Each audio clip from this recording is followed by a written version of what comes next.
Federalists believe that the power of government should be, appropriately enough, centralized in Mexico City. Sure.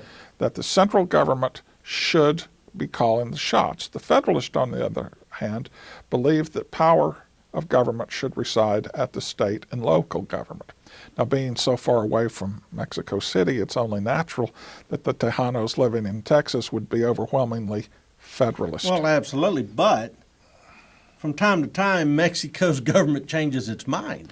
Well, so if you get too far right. down one road, you may end up being hung out to dry. Well, and again, these are not so much parties as political philosophies. Yeah, correct. So to call it a party is a little bit misleading, but the fact is you've got these two factions who are struggling for the soul and the future of Mexico. All right, so that's bound to be very confusing, especially, let's say, if you're a Tejano in Texas.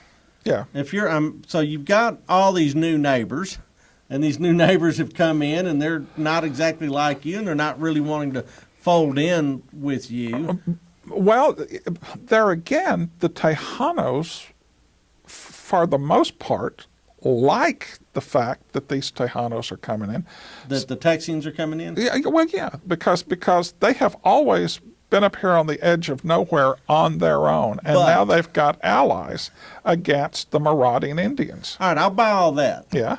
But if things don't work out in Texas and you're a Texian, an American immigrant, you can go home. You can always go back to Georgia.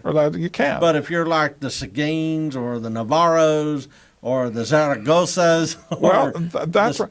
Well, and you know we've talked about Texas exceptionalism already, and that's already in place because the Tejanos, who have been living up here for generations, have become a people apart.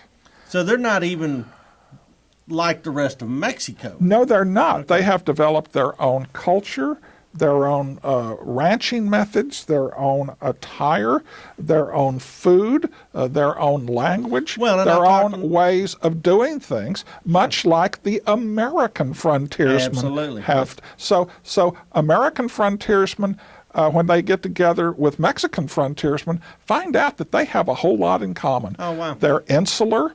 They don't like to be messed with by people from faraway governments. So the thing with the Tejanos, though, is, well, and the Texians too, there are clusters of Anglo settlement and there are clusters of Tejano settlement around San Antonio, Victoria, Goliad, and up in Nacogdoches. The clusters of Anglo settlement are the Brazos River Valley and the piney woods of East Texas.